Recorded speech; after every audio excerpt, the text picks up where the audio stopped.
హైదరాబాద్ లో కాల్పులు కలకలం రేపుతున్నాయి. రియల్టర్ దారుణ హత్య గురయ్యాడు. గన్తో కాల్చి కత్తులతో నరికి చాలా దారుణంగా హతమార్చారు దుండగులు. మేడ్చల్ జిల్లా జవహర్ నగర్ లోని కాప్రా సాకేత్ కాలనీలో ఈ ఘటన చోటు చేసుకుంది. మృతుడు వెంకటరత్నం రియల్ ఎస్టేట్ వ్యాపారి.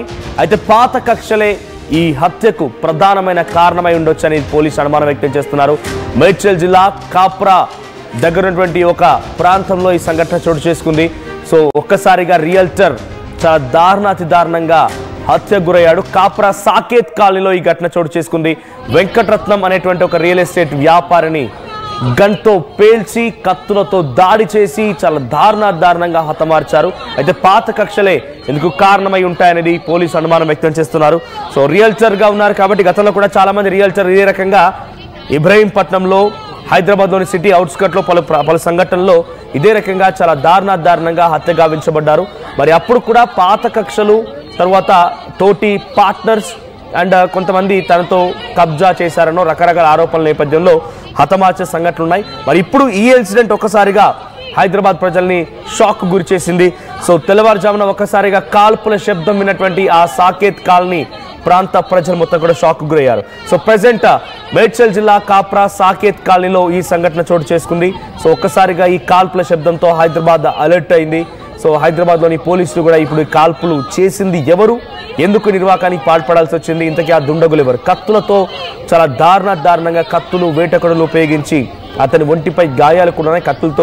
కత్తి పోట్లు కూడా ఆయన ఒంటిపై కనిపిస్తూ ఉన్నాయి. సో గన్తో కాల్చడం, కత్తులతో వారు వెంటాడి హతమార్చడంతో ఇది చాలా పక్కాగా ఏదో వ్యూహాత్మకంగా రచించినటువంటి ప్లాన్ గానే తెలుస్తోంది. మా ప్రతినిధి శిల్ప ఉన్నారు. శిల్ప, సో వెంకటరత్నం మరణానికి కారణం ఏంటి? వెంకటరత్నం ఒక రియల్ ఎస్టేట్ వ్యాపారి. అతన్ని ఇంతలా కత్తులు, వేటకొడవలు, గన్తో కాల్చి కత్తిపోట్లు ఇంత దారుణంగా హతమార్చాల్సిన అవసరం ఎవరికి వచ్చింది? సో గుర్తు తెలియని దుండగులు అంటున్నారు. ఇంతవరకు ఆ వ్యక్తులు ఎవరని తెలియడం లేదా? ఇంకా జవహర్ నగర్ పోలీస్ స్టేషన్ పరిధిలో దారుణమైనటువంటి హత్య వెలుగులోకి వచ్చింది. ఉదయం 7:30 ప్రాంతంలో వెంకటరత్నం అనే రియల్టర్ దుండగులు అత్యంత దారుణంగా నడి రోడ్డు పైన కత్తులతో నరికి చంపినటువంటి ఘటన స్థానికంగా తీవ్ర కలకలం రేపుతుంది. తన పాపను స్కూల్లో డ్రాప్ చేసి అనంతరం తన ఇంటికి వెళ్తున్న సమయంలోనే ఒక్కసారిగా దుండగులు తనను వెంబడించి వెంటనే మొదట గన్నుతోనే, అనంతరం ఏదైతే కత్తితోని కూడా అత్యంత దారుణంగా పొట్టి చంపడంతో అక్కడున్నటువంటి స్థానికులు ఒక్కసారిగా భయాందోళనకు గురయ్యారు. ఇంకోవైపు వెంకటరత్నం ధూల్పేటలో ఒకవైపు మర్డర్ కేసులో నిందితుడిగా ఉన్నాడు. ఇతనిపై రౌడీ షీట్లు ఉన్నట్లు కూడా ఇప్పటికే పోలీసులు గుర్తించారు. ఇంకోవైపు ఆర్థిక లావాదేవీల కారణంగానే ఈ హత్య జరిగినట్లు కూడా ప్రాథమికంగా నిర్ధారణకు వచ్చారు. అండ్ ప్రాథమిక విచారణ కూడా మొదలు పెట్టారు. ఇప్పటికే పోలీసులు చేరుకొని దానికి గల కారణాలు ఏంటి అండ్ గతంలో దీన్ని చేసినటువంటి వర్క్ ఏంటి, రియల్టర్ కాబట్టి కొంచెం ఏ విధంగా ఉన్నాయి అందరితో రిలేషన్ అంటూ కూడా ప్రస్తుతం అయితే పోలీసులు ఎంక్వైరీ కొనసాగుతుంది. మొత్తం మీద అత్యంత దారుణంగా నడి రోడ్డు పైన సినిమాలో కనిపించేటువంటి సీన్ ఈ విధంగా చేయడంతో ఒక్కసారిగా బాధలకు గురయ్యారు. ఇప్పటికే అతడికి తన పిల్లలు కావచ్చు, భార్య పెద్ద ఎత్తున రోధిస్తున్నారు.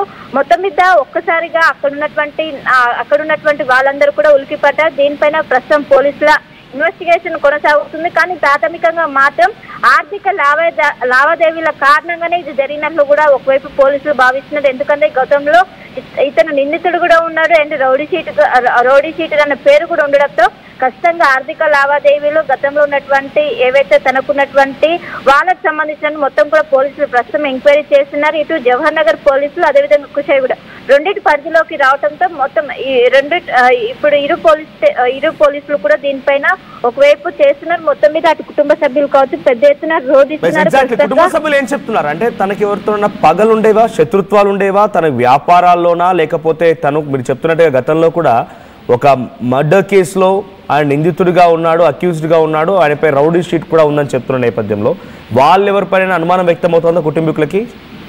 రైట్, గతంలో కూడా కొన్ని థ్రెట్ కాల్స్ కావచ్చు ఇవన్నీ కూడా వచ్చినట్లు ఇప్పటికీ కుటుంబ సభ్యులు చెప్తున్నారు.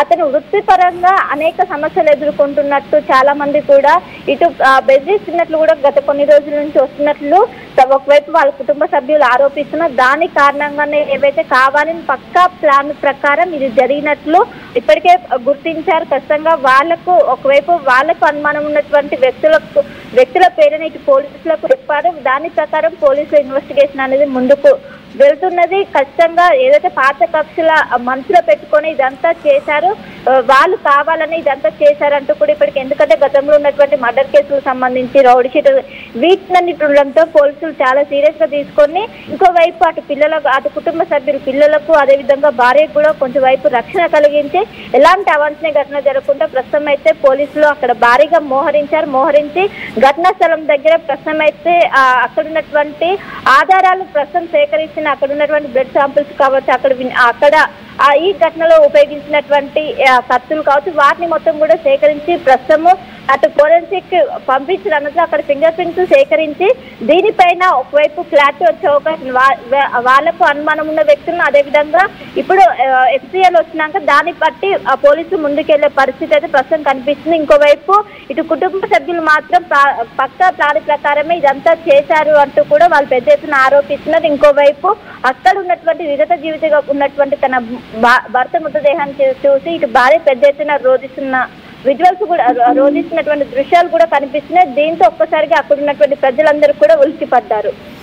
శిల్ప, ఇక్కడ కుటుంబీకులు చెప్తున్న ప్రకారంగా ఎవరిపైనా పర్టికులర్ గా చెప్తున్నారా?